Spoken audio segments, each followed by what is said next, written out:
Once you had lots of objects in a design, it becomes important how you make selections of them. One of the first things is a shortcut to lock a certain element that you don't wish to make selections of. In this case, that is the background color.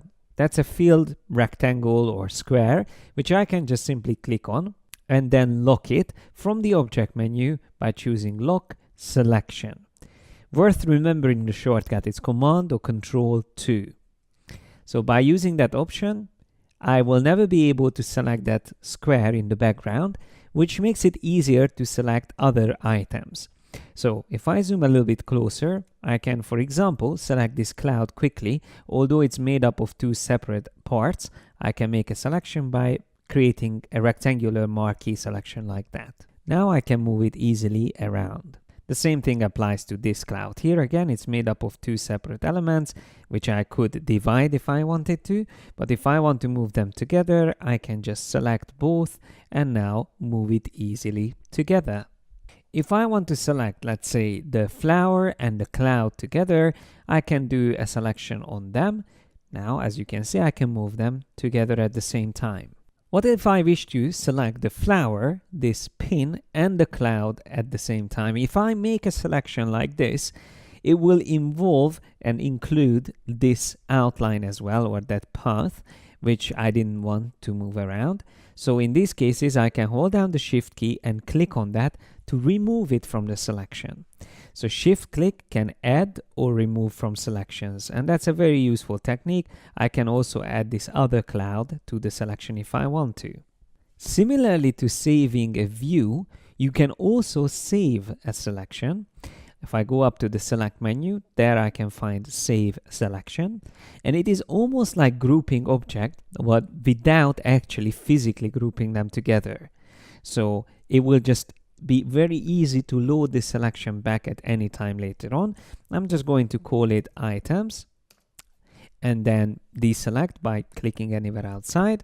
Now if I want to load that selection, I just come up here and I will find the items all the way at the bottom, which will immediately reselect a couple of items that we had before. Saving a selection can be useful, but it's not as effective as working with groups, which we will see in the next video. If you select a certain item, let's say this brighter part of the cloud, we can go up to the select menu and choose Same, Fill and Stroke, which means we can quickly select all the other items in this design that has the same fill and stroke colors. And as you can see, it selected all those bright details. Even the plane has some of those elements, and of course all these dashed lines in the design. Similarly to the select same option, you can also use another tool called the magic wand, with which you can again click on a certain part of the design and it will find similar looking elements. And if you want, you can also double click on the magic wand to refine the tolerance of this selection. And also you can change what you are looking for, similar fill colors, stroke weights, and even other options below. So if I reduce the tolerance, let's say down to 1, and then I try again, clicking on the same object, you will see now it will only select the exact same colored objects. I can do the same with this orange color here, and you will see again, it will select only the right half of all the orange colors in the design. Apart from the magic wand, there's also another great selection tool called the lasso tool.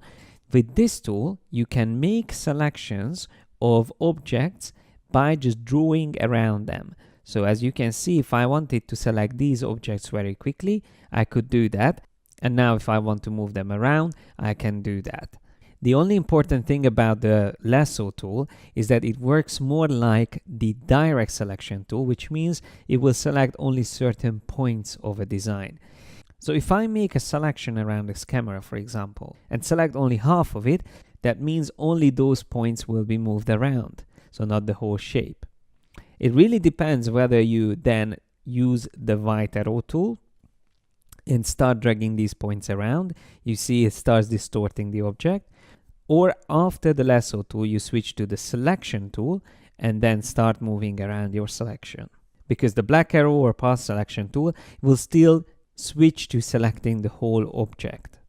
Also interesting technique is when you invert your selection. Let's just say we wanted to select everything but the sun. That way I can select that object and go up to select, inverse. And that will select everything else apart from the sun. Now, whenever you use inverse, don't forget that it will also include selections from the other artboards, not just your current artboard. So in case you are working with multiple artboards, it will actually include selections from everywhere else. And that applies also to the select all option.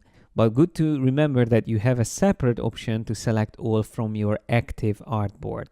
And of course, if you quickly want to deselect things, you can also use this option here, or even remember its shortcut, which is Control or Command Shift A. So that's the same as clicking somewhere outside where there's nothing to be selected. That can deselect your current selection, or remember the shortcut once again, Command or Control Shift A. I also use this quite often. Well, going through these techniques, we talked enough about selections, and now it's time to put selections into use and start organizing our objects. That's exactly what I'm going to show you in the next video.